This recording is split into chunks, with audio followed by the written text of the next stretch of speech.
कह रहा है यदि द्विघात बहुपद A x square minus x plus 4 के शून्यक अल्फा और बीटा हो तो अल्फा और बीटा का मान ज्ञात करें।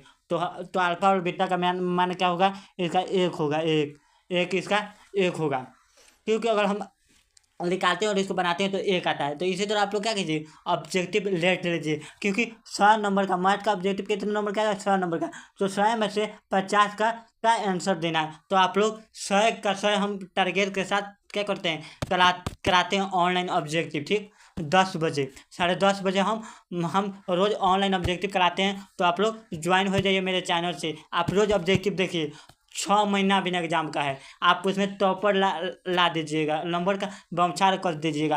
अगला 2 नंबर क्वेश्चन देखते हैं। 2 नंबर क्वेश्चन में क्या कह रहा है, 2 नंबर क्वेश्चन में कह रहा है कि द्विघात बहुपदों का शून्यक होगा। तो 2 नंबर में क्वेश्चन में क्या कह रहा है कि द्विघात बहुपद का शून्यक होगा। तो द्विघात बहुपद का शून्यक कितना होगा, तो हम जानते हैं कि द्विघात बहुपद का शून्यक 2 होता है। अब इसी तरह एग्जाम में पूछे त्रिघात बहुपद का शून्यक कितना होगा, तो त्रिघात बहुपद का शून्यक 3 होता है। त्रिघात बहुपद का शून्यक कितना होता है, 3। चतुर्घात बहुपद का शून्यक कितना होता है, 4। पंचघात बहुपद का शून्यक कितना होता है, 5।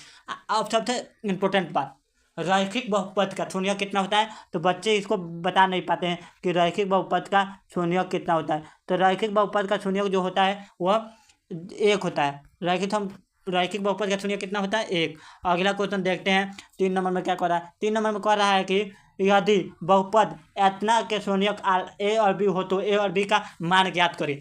तो ए और बी का मान कितना होगा, तो इसमें देखिए इंपॉर्टेंट बात, ये त्रिक पर भी बनाया जा सकता है। यहाँ पे क्या कह रहा है, ए और बी का, तो ए और बी क्या है, गुणनखंड पूछ रहा है। क्या पूछ रहा है, गुणनखंड। तो हम जानते हैं गुणनखंड निकालने की फॉर्मूला क्या होता है, गुणनखंड निकालने की फॉर्मूला होता है बहुपद का C/A। क्या होता है, C/A। तो देखिए इसको हम एक ए मान लेंगे, इसको बी और इसको सी। तो सी हो जाएगा कितना, 5। सी हो जाएगा 5, ए हो जाएगा 1। 5/1। तो इसको हम काटेंगे तो कितना होगा, 5 होगा। तो यहाँ पे देखिए ए नंबर इसका सही होगा, ए नंबर सही होगा। ठीक, अगला हम क्वेश्चन देखते हैं। चौथा नंबर में क्या कह रहा है, चौथा नंबर में कह रहा है कि बहुपद एतना के मूल ज्ञात करें। बहुपद एतना के मूल ज्ञात करें। तो मूल क्या होता है, मूल।